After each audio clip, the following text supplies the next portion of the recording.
আমাদের এই গ্রহগত যে দিকগুলো আছে বা নক্ষত্র আমাদের জীবনে যেমন প্রবলেম দিয়ে থাকে, সেরকমই বাস্তুর জন্যও কিন্তু অর্থ বলুন, কেরিয়ারে বলুন প্রবলেম কিন্তু থাকে।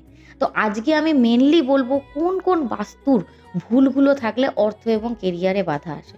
সেটা আপনারা নিজেরা এই ভিডিওটা দেখার পর কম্পাস দিয়ে বাড়ির সেই দিকগুলো একবার নির্ণয় করে নেবেন যে সেই দিকগুলোতে আপনাদের প্রবলেম আপনারা ফেস করছেন কিনা।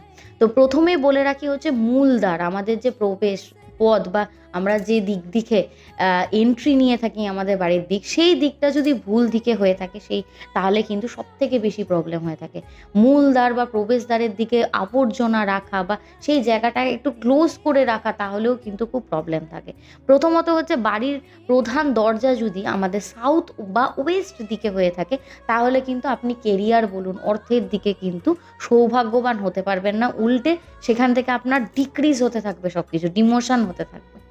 আর একটা দিক হলো আপনার ঈশান কোণ বাড়ির। ঈশান কোণ যত আপনি নোংরা করে রাখবেন, যেহেতু ঈশান কোণকে দেবত্ব স্থান বলা হয়, সেখানে স্বয়ং মহাদেবের বাস এবং সেই জায়গাটাই মেনলি কিন্তু আমাদের ঠাকুর ঘর করা উচিত। সেই জায়গায় যদি আপনি টয়লেট করেন বা কোনো নোংরা স্টোর রুম করে রেখে দিলেন বা নোংরা আবর্জনা ফেলে রেখে দিলেন বা কোনো ভারী জিনিস, ঠিক আছে, সেখানে রেখে দিলেন, সেক্ষেত্রে কিন্তু আপনার অর্থের প্রবাহ বন্ধ হয়ে যাবে।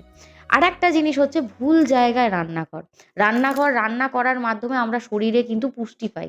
সেই রান্নাঘরের জায়গা যদি খারাপ হয়ে থাকে, আপনার প্রথম কথা হচ্ছে সেই রান্না খাবার পর শরীর খারাপ আপনার ডেলি থাকবে, পেটের অসুখ থাকবে এবং আপনার ডাক্তারের দিকে টাকা কিন্তু চলে যাবে।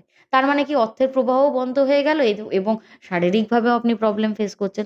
তো মেইনলি যদি আপনার নর্থ ইস্ট বা সাউথ ওয়েস্টে রান্নাঘর থেকে থাকে, তাহলে কিন্তু এই যে অর্থের সমস্যা এবং শারীরিক সমস্যা দুটোই কিন্তু লেগে থাকবে। এরপরে যে দিক হচ্ছে, সেটা হচ্ছে সাউথ ওয়েস্ট যে দিকটা, সেই দিকটাকে কিন্তু সবসময়তে পরিষ্কার পরিচ্ছন্ন বা হালকা রাখতে হবে। সেই দিকে কিন্তু আপনি কোনো ভারী জিনিসপত্র রাখতে পারবেন না। কারণ বাস্তুমতে এই দিকটা থেকে আপনি কিন্তু জীবনে স্টেবিলিটি পাবেন। স্থায়িত্বের দিক বলা হয়। এই দিকে যত আপনি ভারী জিনিস রাখবেন, কেরিয়ারে কিন্তু স্টেবিলিটি আপনি পাবেন না। এরপরের দিক যেটা হলো সবথেকে মেন দিক, সেটা হচ্ছে বাড়ির উত্তর দিক।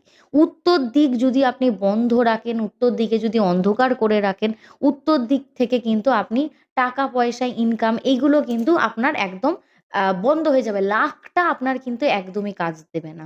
তো এই দিকে যতটা আপনি পারবেন জায়গাটাকে পরিষ্কার পরিচ্ছন্ন করে রাখবেন। আর যে দিকগুলো আমি বললাম, সেই দিকগুলো যদি আপনি ঠিকঠাক রাখতে পারেন, দেখবেন আপনার জীবনে অনেক রকম প্রবলেম রয়েছে, সেগুলো কিন্তু ধীরে কিন্তু সলভ হয়ে যাচ্ছে।